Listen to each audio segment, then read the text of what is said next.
Commissioner Gordon, Bane has escaped. The illusion was planted early. The idea that if you played by the rules, if you worked hard, if you gave without question, then life would reward you. That fairness existed. That effort guaranteed recognition. That suffering meant something.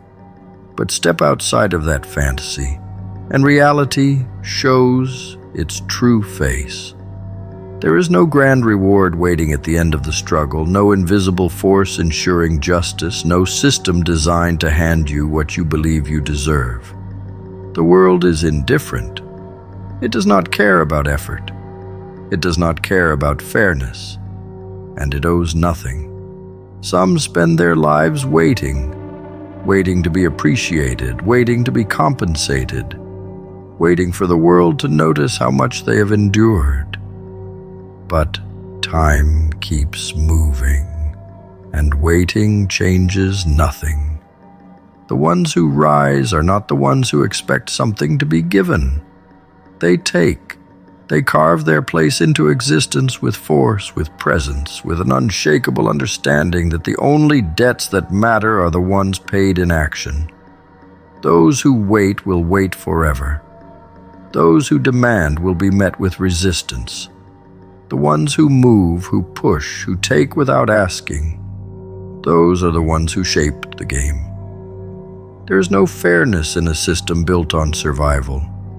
Those who hesitate, those who believe patience is a virtue, those who think that suffering alone entitles them to relief, they are devoured first. There are no rules beyond those written by the ones willing to enforce them. There is no justice beyond what is taken by force. The weak beg for recognition. The strong move in silence and make their presence undeniable. The world does not open its doors out of kindness. It yields only to those who refuse to be ignored.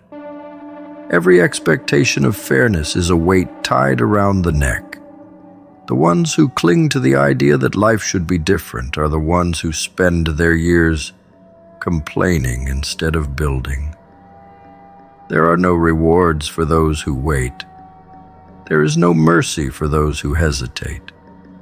The world does not stop to consider how much someone deserves.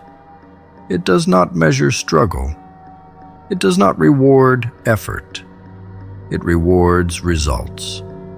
Most will never accept this. They will hold on to the fantasy, telling themselves that if they just work harder, if they just endure a little longer, then eventually something will shift. But the shift never comes. Life continues as it always has, unforgiving, ruthless, indifferent to personal narratives. The ones who wake up to this do not waste time seeking sympathy. They do not look for fairness. They take full ownership, stripping away the illusion that anything will be handed to them, and in that moment something changes. There is a freedom in letting go of expectation. No more waiting, no more hoping, no more believing that the world is keeping score. Every second becomes an opportunity, every moment a test of how far one is willing to push. The mind sharpens, the hesitation fades, and the path forward becomes clear. Not through fairness, not through luck, but through relentless, unforgiving motion. The world does not care, but that does not mean it cannot be made to notice. Everything is earned. Respect is earned. Power is earned. Freedom is earned. And all of it comes at a cost. The cost is discipline. The cost is endurance. The cost is the willingness to act without guarantees, to push forward without promises, to accept that there will never be a moment where life suddenly becomes fair. And that is the test. Those who need fairness to function will break. Those who can move without it will thrive. Some will call this cruel, unfair, too harsh to accept. But harshness does not change reality. There's no prize for believing the world should be different. The only thing that matters is what is done in response.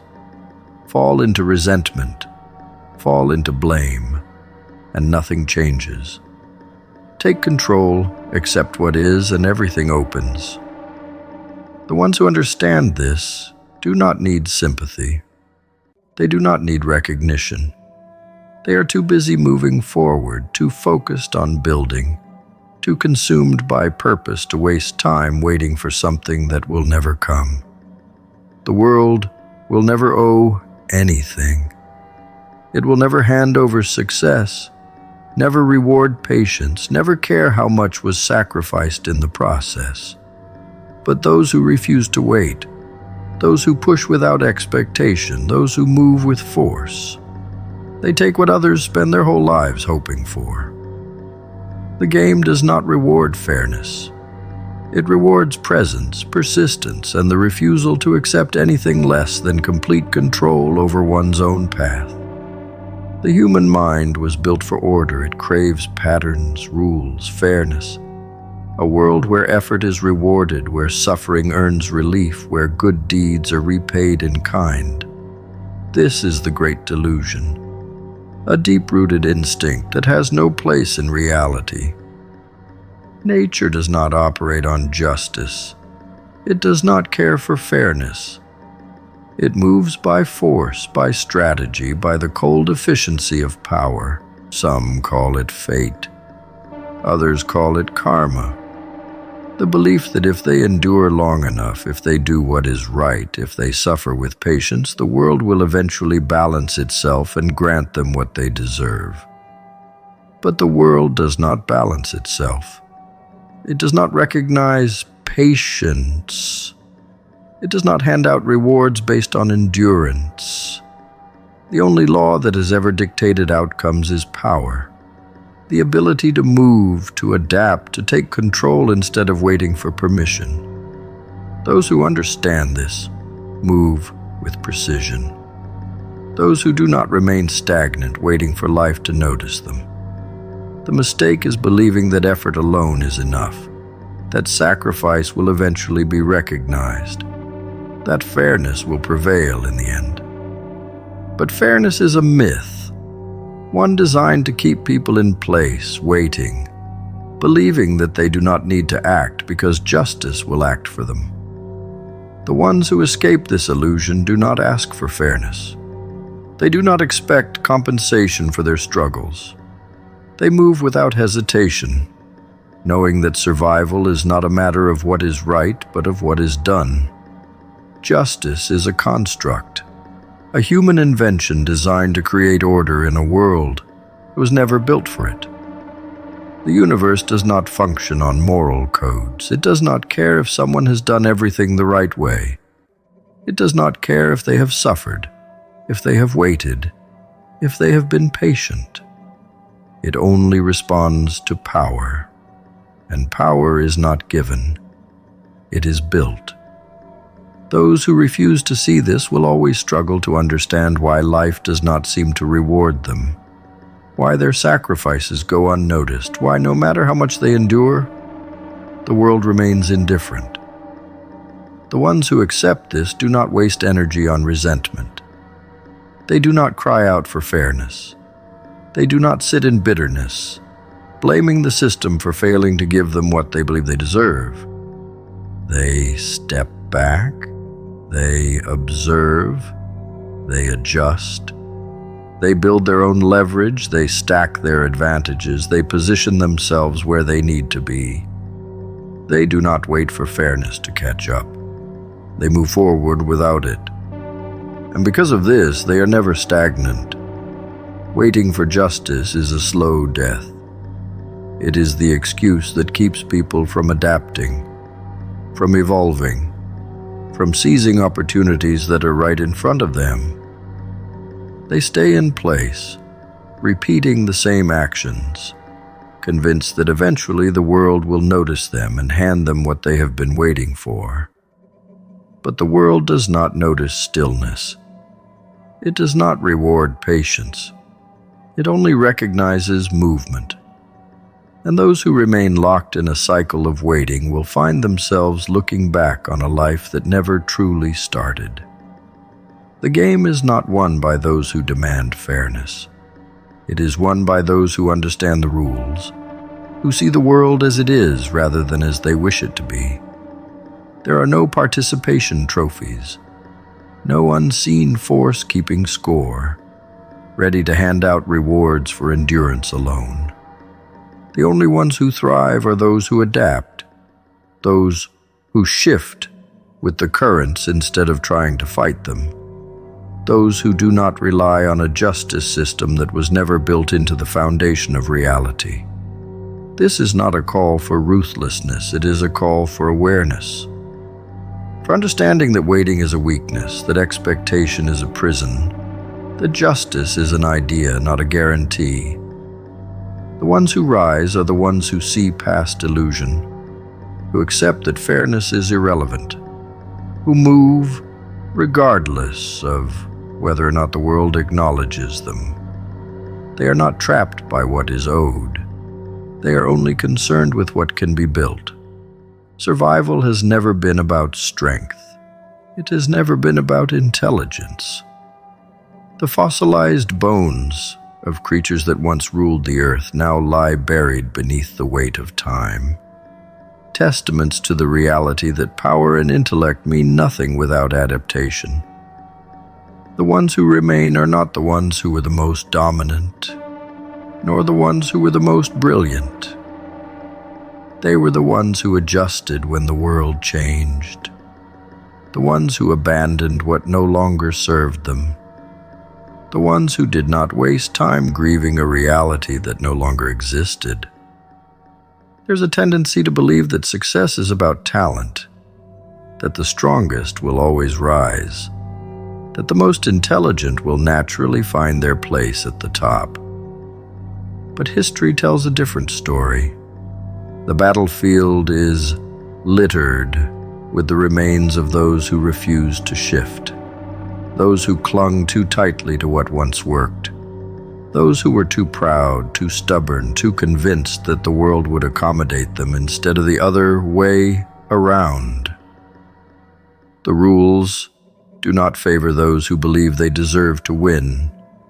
They favor those who learn how to move when the landscape shifts beneath them. Entitlement is the greatest weakness. It dulls the senses, blinds the mind, convinces people that life will reward them simply for being who they are. It whispers that effort is optional, that success is inevitable, that the world is obligated to recognize potential. Most will resist this truth. They will convince themselves that their current skills, their past achievements, their hard-earned knowledge are enough to carry them forward. But nothing stays relevant forever.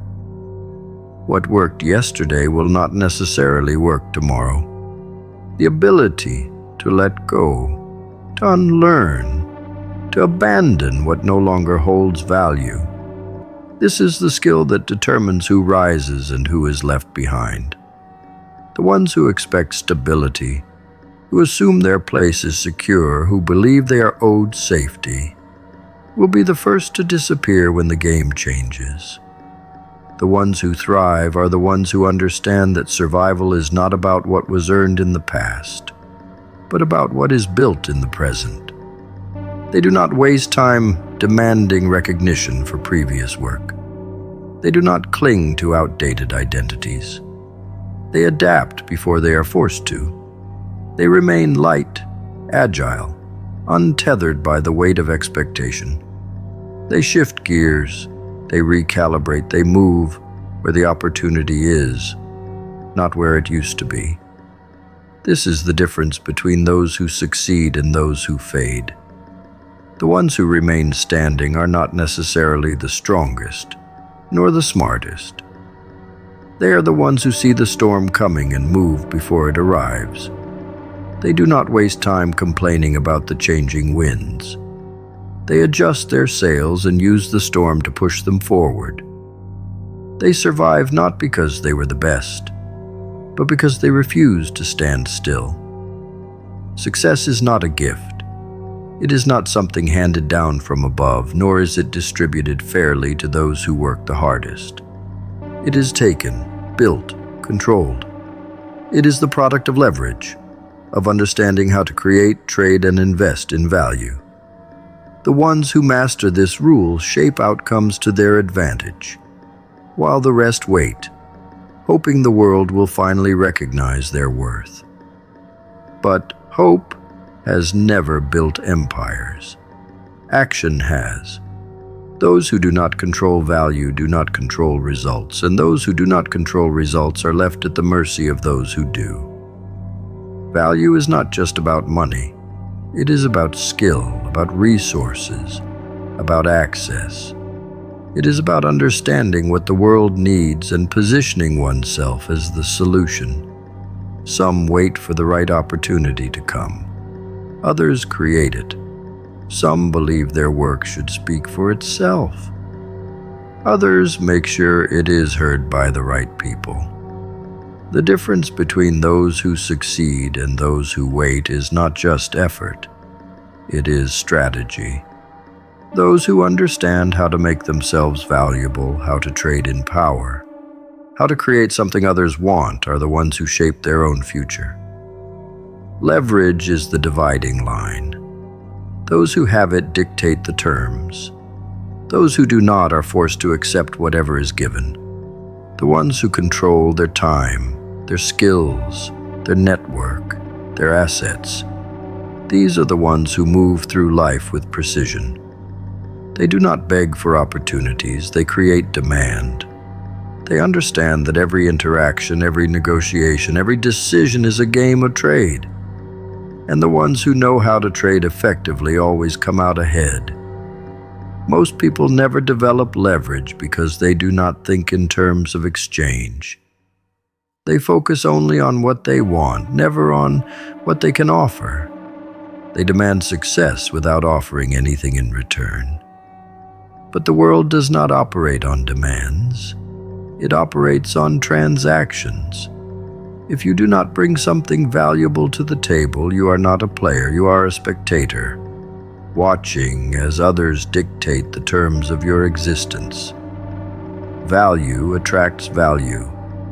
Those who control resources control decisions. Those who control decisions control outcomes. And those who control outcomes live without the limitations that keep others in place. The game was never about who works the hardest. It was about who understands how to move, how to position, how to make themselves indispensable. To become indispensable, one must master the art of value creation.